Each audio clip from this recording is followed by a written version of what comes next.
J'ai le plaisir et l'honneur de recevoir Marie Bouchot, qui est directrice générale d'Autonomie Paris-Saint-Jacques. Bonjour Marie.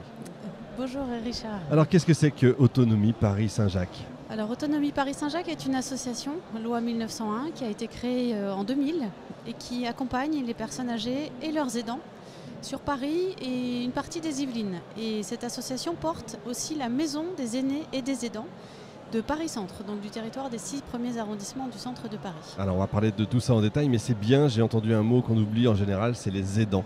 C'est quand même incroyable, ils sont 11 millions en France, 61% sont des actifs. Est-ce que c'est une situation typiquement française, d'abord un, de les oublier, et de deux, d'en avoir autant?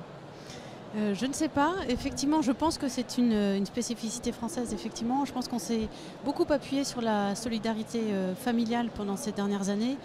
Et ça a arrangé tout le monde en fait. Je pense que ça a arrangé tout le monde.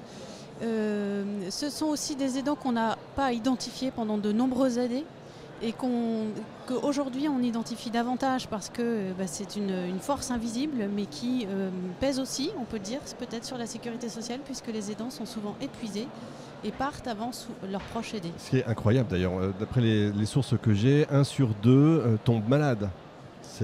Absolument. À cause de ça. Hein.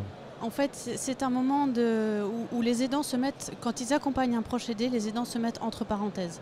Et donc, ils ne vont pas honorer leurs rendez-vous médicaux, ne vont pas programmer et assurer finalement leur suivi médical et se prendre en charge comme il le faudrait. Je pense aux autres, à l'autre d'abord avant de penser à moi. Voilà. En général, ils ont un emploi à plus de 60%, c'est-à-dire que donc ils ont déjà un job et en moyenne, ils travaillent en plus 3 heures par jour pour aider, hein, c'est ça? Pour aider leurs proches âgés.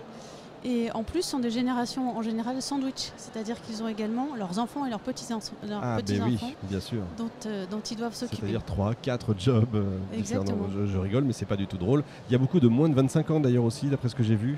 Oui. C'est pas que des personnes justement qui ont la quarantaine, hein. Il y a beaucoup de jeunes aussi. Oui, de jeunes qui s'occupent de leurs parents atteints de longues maladies. Et c'est vrai qu'on commence à les identifier, à les prendre en charge. Ceux-là aussi étaient encore peut-être davantage silencieux et invisibles que les autres. C'est terrifiant. Alors qu'est-ce que vous faites justement, vous, pour aider les aidants? Parce qu'il faut aider les aidants. Oui, il faut les aider. C'est vrai que très tôt, en fait, quasiment dès la création de l'association, on s'est dit que aider une personne âgée, c'était formidable, c'est le cœur de notre métier, mais qu'à côté d'une personne âgée, il y a un aidant, bien souvent. Et que si nous n'accompagnons pas cet aidant risque de craquer, de s'épuiser et de partir, comme on vient de le dire, avant son proche aidé. Donc on a mis en place d'abord un groupe de parole. Il a fallu un peu batailler finalement avec nos financeurs pour faire accepter l'idée que l'accompagnement d'une personne âgée passe également par l'accompagnement de son proche aidant. Et donc on a démarré par ce groupe de parole. Qu'est-ce que c'est, pardon, je vous coupe, mais qu'est-ce que c'est qu'un groupe de parole? C'est un endroit où je peux parler, où je peux hurler parce que j'en ai marre ou Exactement, alors dans le respect des autres participants. Bien entendu, mais toutes les portes sont capitonnées. Et alors, ceci dit, vous parlez de porte capitonnée, mais c'est un lieu effectivement où on peut tout dire et tout ce qui se dit reste entre les participants. Donc votre image est tout à fait juste. Et c'est un lieu finalement où la parole est libre et donc chaque aidant peut venir vider son sac ou verser ses difficultés aux autres aidants qui sont là pour l'écouter, le conseiller, réagir. Et en fait, finalement, je me rends compte qu'au fil des ans, donc ça fait 15 ans que ce groupe existe, les aidants s'apportent des aides et parce qu'ils se comprennent. Et c'est parfois le seul lieu où les aidants peuvent parler de leur situation d'aidant. Parce que les amis se coupent au fil du temps et puis ne veulent pas ennuyer aussi leurs amis avec leurs problèmes. Donc c'est vraiment un lieu de libre parole et il n'y a pas de thématique, donc tout peut être abordé. Ce à quoi nous sommes particulièrement vigilants, c'est que chaque personne qui vient, qui a quelque chose à dire, doit pouvoir s'exprimer. J'imagine qu'il y a des formations aussi, ils ont besoin de formation ces gens-là, parce que moi on me dit du jour au lendemain qu'il faut aider mes parents, évidemment je veux bien, j'ai pas le choix, mais je sais pas, je ne sais pas d'ailleurs si j'ai le choix ou pas, mais je n'y connais rien, donc il faut bien me former. Oui, alors il y a des formations ou des sessions d'information, donc sur différentes thématiques. Oui, ça commence par l'information. Voilà, alors ce sont des sessions qui ont été mises en place dans les années 2010, effectivement après le plan Alzheimer. 2008-2012, très ciblée thématique Alzheimer et pathologies apparentées. C'était le président Sarkozy, je crois, qui avait lancé. Exactement, voilà. Et ça a quand même été un déclencheur vers la création de nouvelles aides et de nouvelles actions en direction des aidants particulièrement. Le bémol que je mettrais, c'est que ce sont des actions en général ponctuelles, qui ne s'inscrivent pas forcément sur du long terme. Et l'autre bémol est que c'est ciblé pathologie d'Alzheimer. Or, il y a beaucoup d'aidants qui s'occupent de proches qui ont d'autres pathologies ou d'autres difficultés ou des personnes handicapées. Et donc nous avons mis en place ce groupe de parole et puis nous avons développé d'autres actions, notamment un programme d'éducation thérapeutique d'aide aux aidants. Et donc là, très ciblé aidants, pour permettre aux aidants effectivement de bien comprendre la maladie de leurs proches, mais de prendre soin d'eux. Il y a, d'après ce que j'ai vu, un statut de proche aidant maintenant. Qu'est-ce que c'est que ce statut ?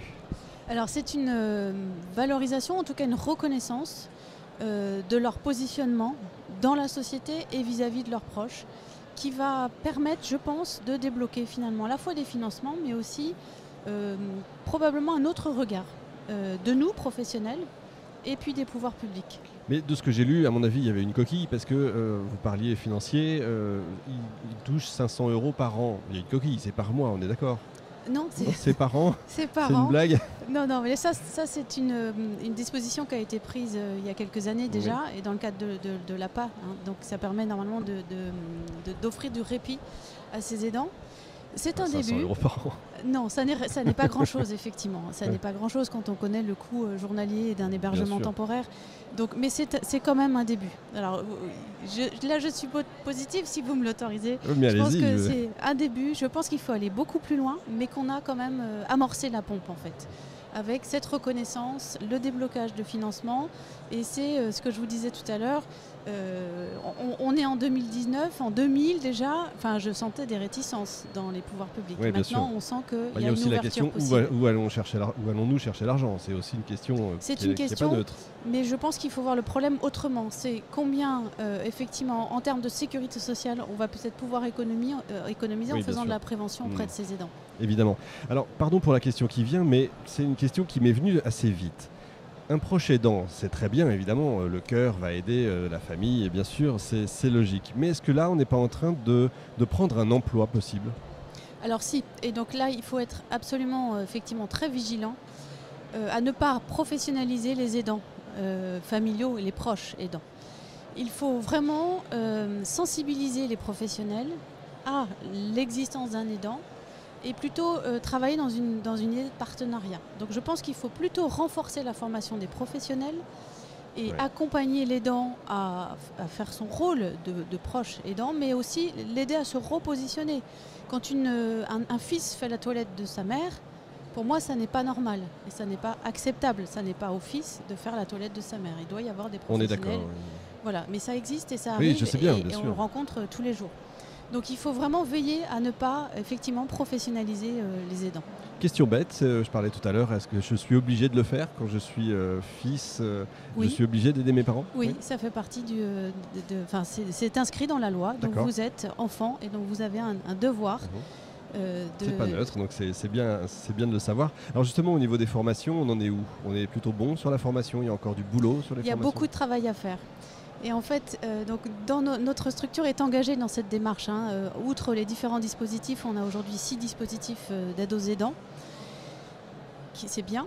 Alors on se dit que ça n'est pas suffisamment connu, donc je suis très content d'être invitée aujourd'hui et je vous remercie. Vous êtes là pour ça, parce qu'on va pouvoir se faire connaître et puis faire connaître aux aidants ce qui existe.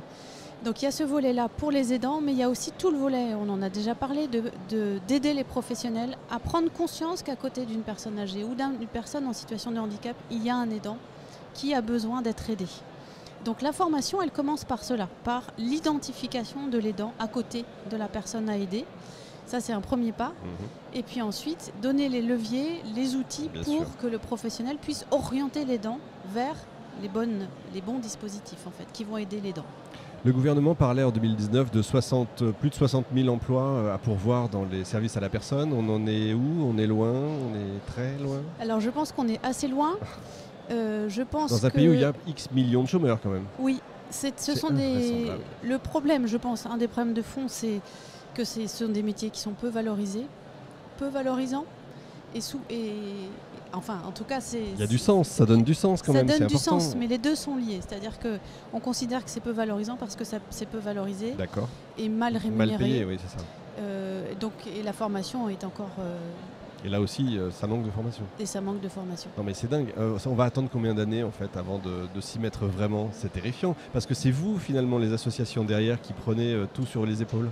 Alors c'est effectivement nous qui développons des projets. Donc là, on devient nous organisme de formation pour pouvoir former ces professionnels de manière à ce que les services d'aide à la personne justement soient indemnisés de la participation de leurs professionnels à des formations.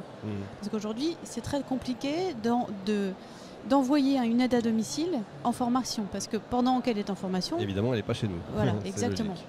Donc c'est notre travail aujourd'hui de pallier finalement ces manques. J'espère que la concertation grand âge qui a été lancée par Madame Buzyn va porter des fruits, parce que je pense qu'il y a eu un cri d'alerte qui a été lancé par tous les services d'aide à la personne et par nous aussi, association Maison des aînés et des aidants, pour qu'on puisse avancer, mais très vite, puisqu'on sait qu'il y a les baby boomers qui arrivent et qui vont entrer dans l'indépendance. Il va y avoir beaucoup de postes à pourvoir et un fort besoin. Et ça, c'est historique. C'est d'ailleurs ce besoin, cette demande, toute cette génération qui va arriver justement, qui arrive à la retraite et qui va avoir besoin d'aidants. Effectivement, la technologie peut aider pour tout ce qui est formation, justement. La technologie peut aider. Oui, bien sûr, ne serait-ce que les MOOC ou ce genre de formation qui se développe beaucoup en ligne. Oui. Je pense que ça, c'est toujours bon et ça permet d'avoir une approche différente. Et donc, le fait d'offrir différents types de formations, ça ouvre le champ des possibles finalement. Donc, c'est très intéressant, oui. Vous êtes quand même confiante pour l'avenir ? Confiante en chacun d'entre nous pour cette prise de conscience. Un peu inquiète parce qu'effectivement, l'argent manque, on va dire, pour parler crûment. Et donc ça prend du temps. Et puis il y a les mentalités aussi à changer. Le regard sur la vieillesse est à changer aussi, je pense. Et puis sur les aidants, il faut les aider et mieux les identifier. Comment on fait quand on veut trouver un job chez vous ? On se dit, tiens, on vient de vous entendre, on se dit, oui, d'accord, je veux bien à la fois aider et être payé. Écoutez, vous postulez, vous venez nous rencontrer. Vous avez un site internet, j'imagine ? On a un site internet. On mettra le lien sur Job Radio. Exactement. Et c'est donc CV, etc.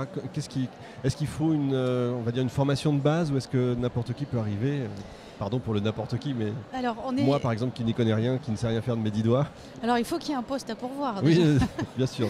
Mais Enfin, il y en a 60 000, d'après ce que j'ai compris, ils ne sont pas tous pourvus. Voilà, alors, nous on n'a pas dans notre structure, on n'a pas d'aide à domicile. Comment ça se passe, en fait, justement ? On a une équipe de professionnels qui évalue les besoins des personnes à domicile et leurs aidants et propose un plan d'accompagnement. Donc, c'est dans tous les champs de la vie quotidienne. Donc, on a dans nos équipes des médecins, gériatres, des travailleurs sociaux, ergothérapeutes, psychologues. Donc tous les professionnels, infirmières, tous les professionnels qui vont venir en amont des services d'aide à la personne. Ensuite, on va préconiser la mise en place des services d'aide à la personne. Donc vous pouvez candidater pour chez nous. Donc ce sont des professionnels qui connaissent bien la gériatrie. Du coup, il faut une formation. Il faut une formation, un diplôme. Ceci dit, pour moi, ce n'est pas forcément l'essentiel. Je pense que l'essentiel, c'est le bon contact, le bon esprit, l'envie de rendre service, d'être utile, avec effectivement éthique, déontologie et un diplôme dans la mesure du possible. Évidemment, mais on ne va pas se mentir, c'est dur quand même. Hein. Et c'est assez difficile. Et en plus, on est effectivement, nous, on accompagne particulièrement les situations les plus complexes. Ah oui, en plus. Voilà. Donc il faut un certain doigté. Oui, et puis un certain sens de vocation aussi, si on peut parler de... Effectivement. Marie Bouchot, merci beaucoup. Je rappelle, vous êtes directrice générale d'Autonomie Paris Saint-Jacques. Merci infiniment. Bon courage pour la suite. C'est tout ce qu'on peut vous souhaiter, évidemment. Fin de cette émission en direct de notre Media Center. Retrouvez l'ensemble des émissions sur salon-service au pluriel-personne au singulier.com. On se retrouve la prochaine fois avec un nouvel invité.